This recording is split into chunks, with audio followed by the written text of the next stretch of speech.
Hello there, customer. I am Brad Moneyman. You are here today because you are looking on how to build your own YouTube channel, what devices to purchase, what applications to use, but most of all, wealth. How is this YouTube channel going to gain you wealth? Well, that is why I am here. Today, I am going to be showing you how to make a booming, successful YouTube channel, which will have 1 million subscribers in less than 30 seconds. If you would like to find out more about this content, down in the description, I have my entire course on how to become a successful online money producer in NFT format. Fuck, I knew I'd lose it in it. Got my course on how to make money along with Board Monkey. Welcome back, everybody. I'm Carter Sandvin, and this is the channel for Sandbox Illustration. I wasn't completely lying in the beginning because part of it was true. Today I'm going to be going over my entire YouTube setup. This is going to be including recording hardware, recording software, and my art studio. Everything that I use in terms of my electronics and my art supplies. So I apologize if the recording style that I'm using is a bit jarring. I tried to make it look as professional as possible, but with that I think I almost made it look like an infomercial, but I hope it works. I hope that it looks alright to you guys. So the way that I'm going to be showing you guys all of this is I'm going to be going in the order of hardware, art studio, and software, and I'm actually going to kind of be going in the way that I circle around my room. So like starting over here, and then coming this way, and then going back over there. So the first item that we have is actually my curtains. These are my soundproof curtains, although in my room I'm not really too concerned about soundproofing anymore. That was more for when I was living in my apartment. But I thought that I would bring these curtains back to kind of liven up the look of the videos again, add a more solid background to it, a bit cleaner of a background, and I actually have it rigged up in here on my ceiling fan. I have some Velcro hooked to my ceiling fan, and then 2 bag clips that are holding together the 2 separate curtains.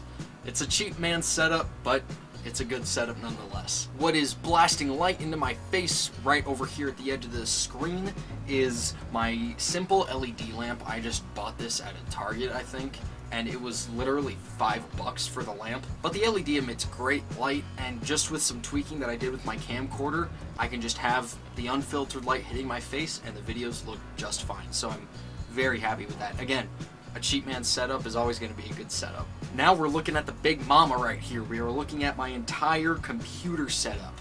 Again, I don't know really anything about computers. I had the computer built for me. What I did with my friend who built the computer for me was I had him send me the links to all of the pieces that I would need to order. I would just order them and then have him put it together for me, so he wouldn't be involved in the purchasing process at all. And I've had this computer going for almost 4 years, and it's a fantastic computer. It's got a good storage on it. I believe the mouse and the keyboard are either Dragon Force or Dragon Net. I can't really remember the brand right now. It's the one with the red dragon on it. And as you can see, my beautiful computer gaming pad is a piece of God of War with Kratos and Atreus fighting all of these monsters.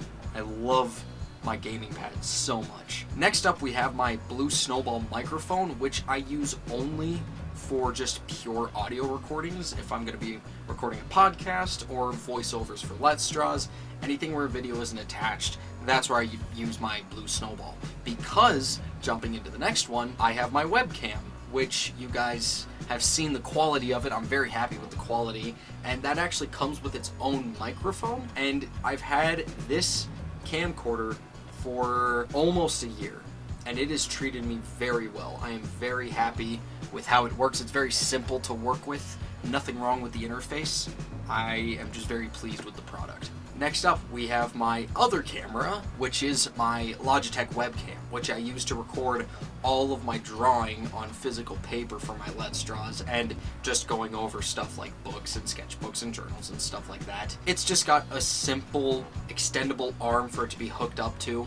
This webcam is actually a Logitech C920, if you guys are interested in knowing what kind this is. And then next up, we have my Huion display tablet. It is the Huion GT220 V2. Again, it's the title for it. I like for it to sound so fancy because it makes me sound fancy. Honestly, this is just everything that I've ever wanted in a display tablet. It shows the computer screen in great detail. I've never had any issues with the stylus or the tablet itself. It works great, and there's not too much in terms of setting it up. It's simple to set up, simple to use. I would definitely recommend this for anyone that is trying something like animation or digital drawing. And then we can't forget about the rest of my background. I guess that kind of counts for my setup, but I have my bookshelf, which has on the bottom shelf that you guys can see right there, that's all of my reading books. Above that is all of my graphic novels. Above that is actually my mythology section, and then next to that are playing cards, which I like to collect a lot. And then right above that is all of my sketchbooks and journals, which we will be touching on later on in the video. And then right next to the bookshelf, as you can see, is Mr. B, my inflatable banana. If any of you are here from the Zeke channel, you guys have fond memories of this guy. He's been on a whole journey with us. Right behind him, I have a little mural-esque painting of 2D from Gorillas that I put up about 4.5 years ago. And then right above that, on top of my bookshelf, are just a bunch of figurines that I have. Like, I have a bobblehead of Thor, a small Thanos, I have a Funko Deadpool wizard, and then a raccoon up there. I love raccoons. And I believe that's all that I have for just my hardware. Now again, when it comes to the computer, I'll be touching on the applications that I use later on when we get into the software. But next up, all that we have to look at is my art studio, which is all of the art supplies that I use. So, obviously, you guys know the backbone of this entire operation, my drawing board. This one I believe is an 18 by 24 wooden drawing board, and it's adjustable. You can set it at any different heights or angles that you want. Right here we have my pencil roll, which has got almost every single writing and drawing utensil that I ever use. On the one side in the large pocket, it's got my favorite eraser along with some pens and a Sharpie. Right next to that, we've got all of my ink pens going from smallest to largest.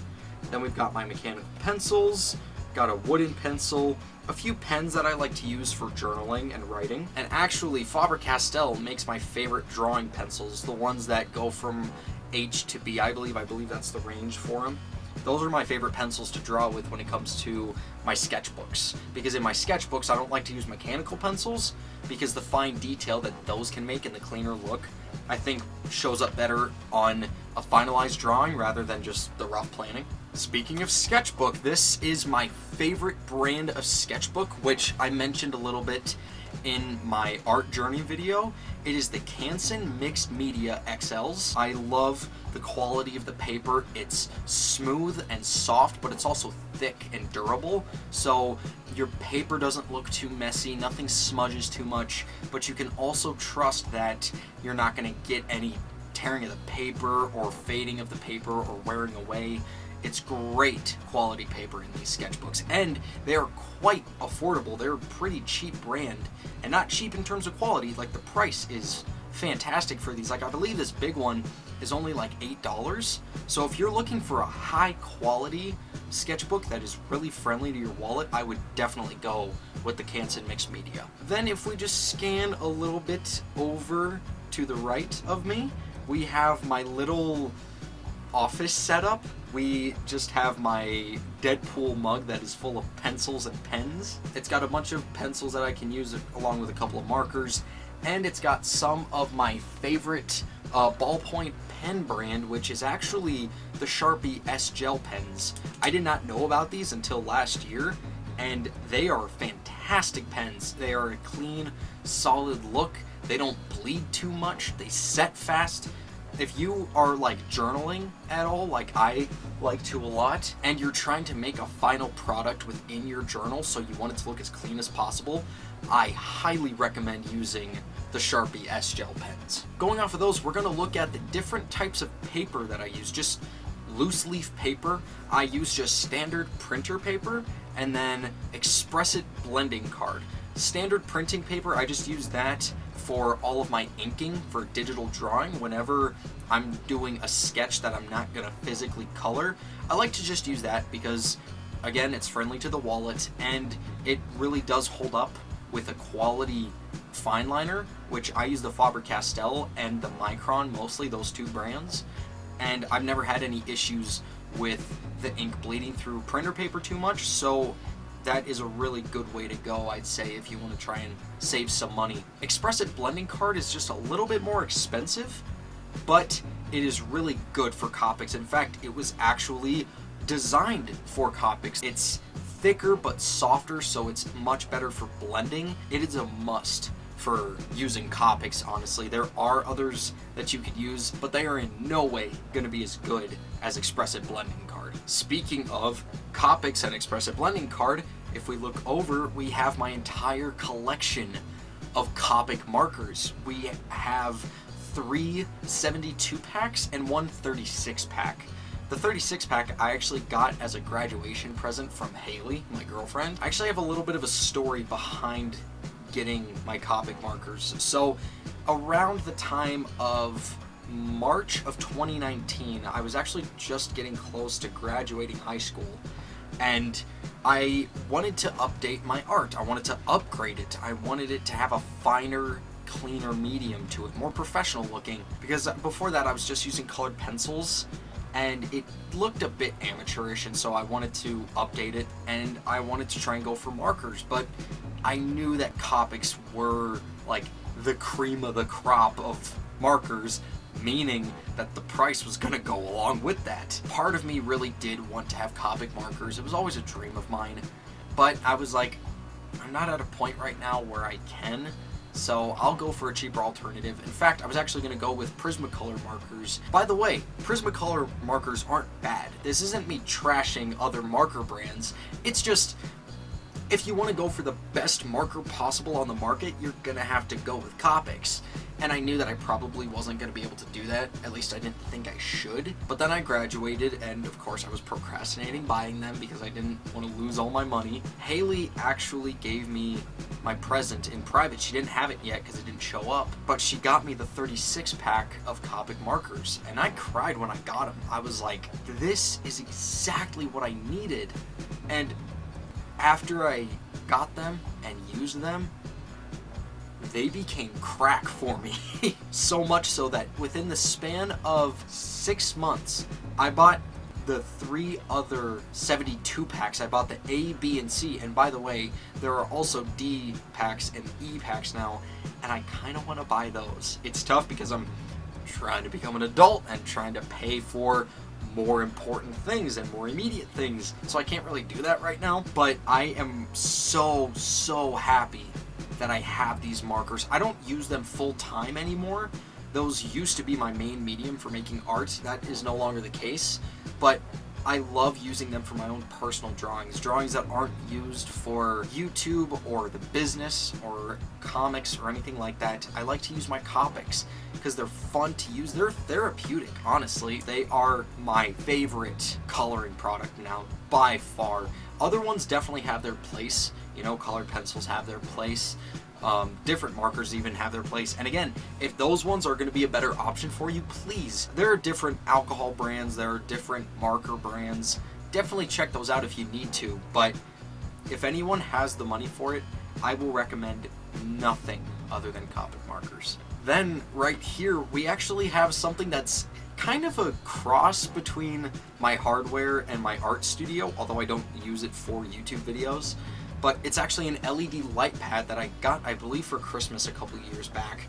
It's great for tracing, so if you're ever doing like a fan art to where you have to like directly recreate some features, like me personally, I actually used the light pad when I made my Demon Days fan arts a while back because I wanted to get the features exactly right, because I wanted it to truly be a recreation, and this LED light pad was a lifesaver for that. As long as you keep it plugged in when you use it, it's never going to go out, and it's got different settings of light too, which is very helpful. So the LED light pad is very useful when it comes to tracing or inking or different projects like that. Then, like I mentioned before in the video, my top shelf is all of my journals and sketchbooks that I am currently using.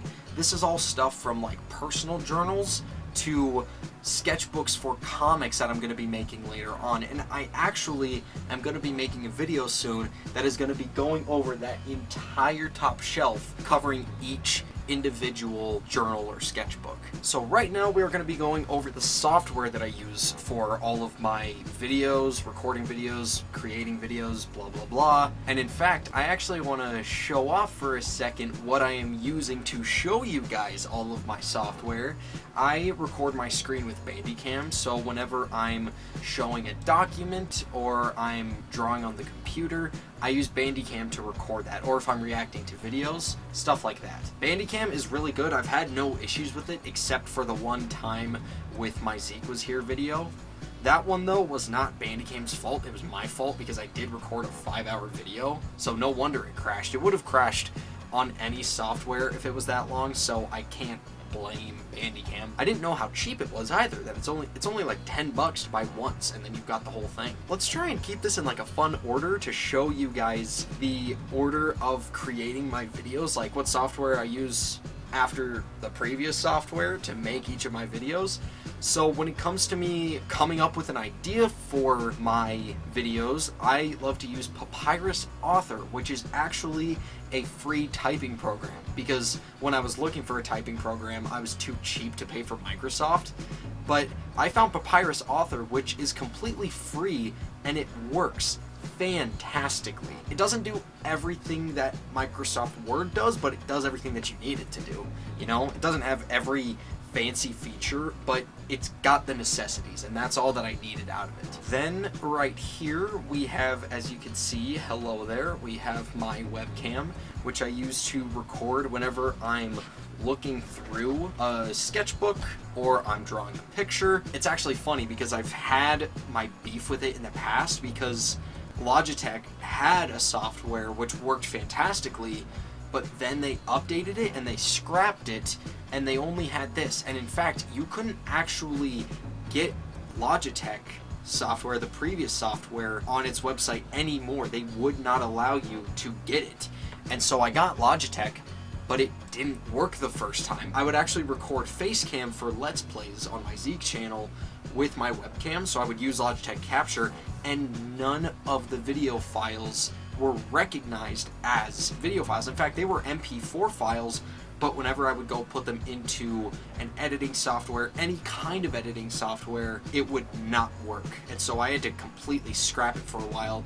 Then at one point I found a website where I could kind of undercover get the previous software, and so I kept using it.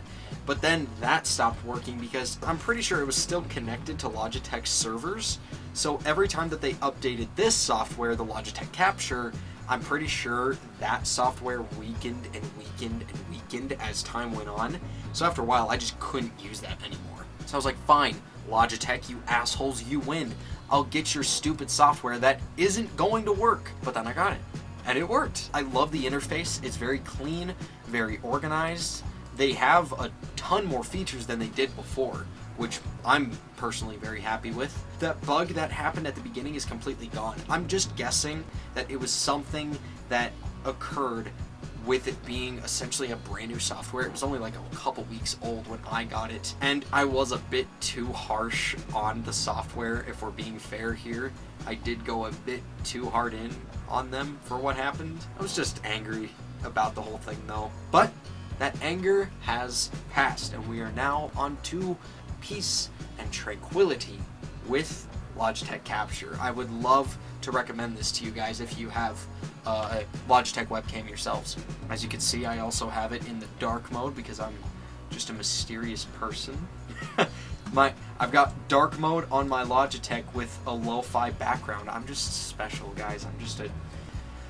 I'm a big old question mark, me.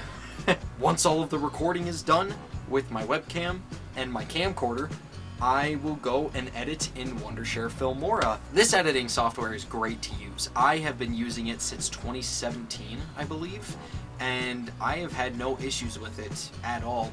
The only thing is that they update just a bit too often, and they also have the type of application that doesn't work if you don't update it, and they update it every like 2 weeks. So I'm like, okay, hey, I just want to make videos here. Calm down. Slow down for a second. But no, it works great. In fact, if we bring in some stuff here, you just drag it all the way down, match to media. So then after that, you go and drag in your audio, and holy shit! Oh, fuck, that's too loud. Ouch. But that's okay, because right on the audio file, you can just easily drag it and turn it down as you go, and turn it down to a proper volume. And right there, it's perfect, as you can see. Exports are very quick on this too, which I really have to give kudos to. You know, when you finish your video and you want to make it into an actual MP4 file, it takes minutes. You know, it's very, very quick. It's got a lot of great stock audio, stock music, which really helps when you're a YouTuber, and also it's very compatible with any of your own audio or pictures or files or videos that you bring in yourself. But overall, I am very happy with how Wondershare works. I wouldn't want to use another editing software, especially because I don't ever have to technically pay for it again. I don't know if this is looked at as like a con, but I paid for the lifetime subscription, or the unlimited subscription, which was only $70, which is a fantastic deal. You pay $70 once, and then if you go and like look up here at my account, expires unlimited. So I paid that $70, $80, and I'm never gonna have to worry about paying for my software ever again. Now, you are in here making your video, and then, oh, well, look at that, you need an explosion effect, right? Well, if you go into Zedge, which is my preferred site for sound effects, you can go and just look up explosion, and you could get any explosion sound effect that you need. So Zedge is kind of funny. It's actually an application for cell phones for wallpapers and ringtones. But when I found out that you could get to it on the computer, I was like, this is perfect. It's foolproof, because with it having ringtones, it also has pretty much every sound effect that you could ever think of.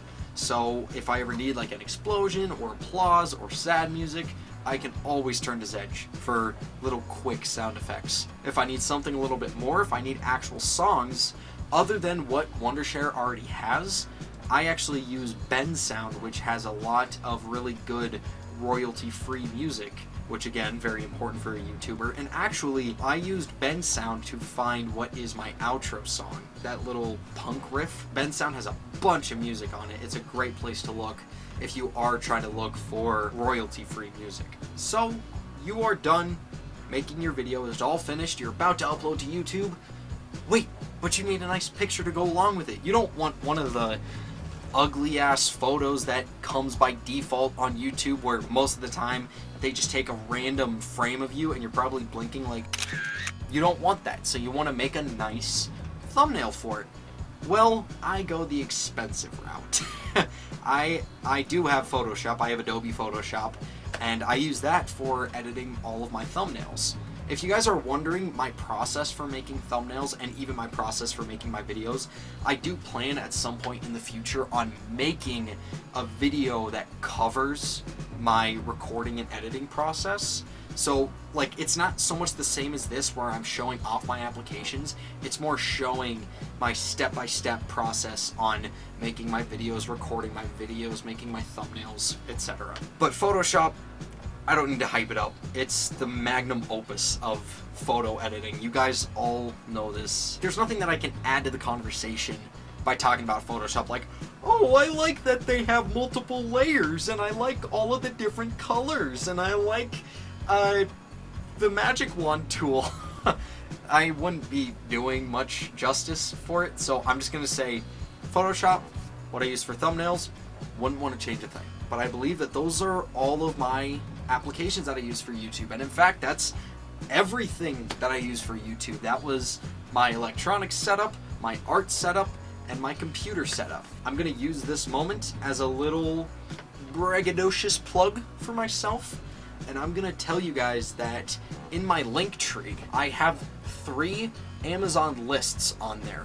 One is YouTube items, the other is art supplies, and the other one is my computer setup. YouTube items is going to be everything except for the computer setup. Art supplies, you saw them all here, and the computer setup has actually each individual part that I purchased to make this computer. So if you guys are looking to make a computer yourselves, then I would definitely go check out that list, because I have a great computer, and I would definitely recommend people making it the way that I had it made. But if you guys are interested in any of the items that I have in my studio, all of them are going to be featured in one of those 3 lists. And while you are over there in my link tree, you should check out some of my other sites, along with my Instagram and my Flickr gallery. Great stuff, great stuff. But I'm gonna stop plugging myself. Oh no! But I'm gonna stop promoting myself and say that the video is gonna finish off right here. So, that's all I have to say. Thank you guys so much for watching. Go and check down in the description for links to more of my content. Make sure to like the video and comment on it, and subscribe for weekly art-related videos. Anyways, have fun, dudes.